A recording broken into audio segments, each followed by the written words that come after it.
নবীজি সাল্লাল্লাহু আলাইহি সাল্লাম তখন দুইজন সাহাবীকে ডাকলেন। নবীজি পুরো শরীরের ভার তাদের উপর ছেড়ে দিলেন। তাদের দুই কাঁধে দুই হাত রেখে পাগুলোতে মাটির সাথে টানতে টানতে তারা নিয়ে আসলেন তাকে মিম্বরের কাছে। যাদেরকে আল্লাহ মদিনায় যাওয়ার তৌফিক দিয়েছে, মসজিদে নববীতে যারা গিয়েছেন তারা জানেন নবীজি সাল্লাল্লাহু আলাইহি সাল্লামের কবর যেখানে এখন আছে এই জায়গাটাতে ওনার বাসা ছিল।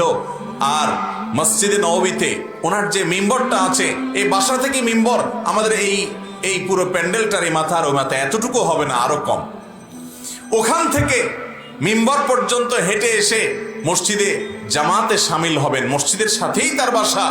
তিনি সেখান থেকে ভিতর দিয়ে হেঁটে দরজা আছে এই পর্যন্ত এসে যে নামাজ পড়বেন এই শক্তি তার শরীরে ছিল না।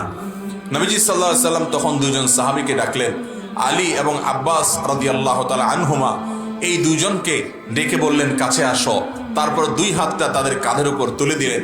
গোটা শরীর উঠানোর মতো ক্ষমতা তার ছিল না। নবীজি পুরো শরীরের ভার তাদের উপর ছেড়ে দিলেন।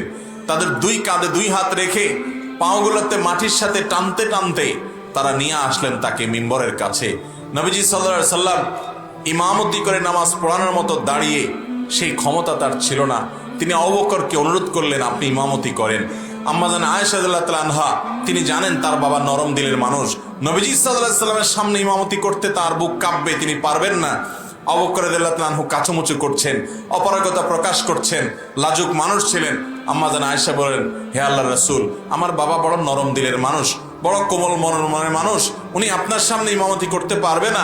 আপনি কষ্ট করে আপনি ওনাকে এর জন্য মাজুর হিসাবে রাখেন, ছাড় দেন, উনি পারবে না আপনার সামনে নামাজ পড়াতে।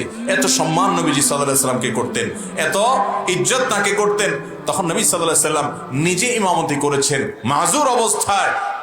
তারপরেও দুইজনের কাঁধে ভর করে দুই পাকে মাটির সাথে টানতে টানতে নিয়ে গেছেন, তারপরেও বাসায় নামাজ পড়েন নাই।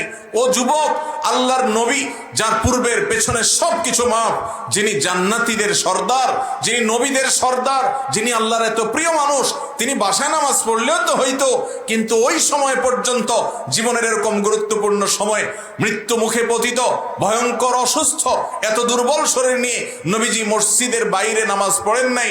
আর ও যুবক, তুমি মসজিদে যাচ্ছ না, কিয়ামতের ময়দানে তোমার মালিকের সামনে তুমি মুখ দেখাবে কিভাবে? তুমি কিভাবে জবাবদিহি করবে?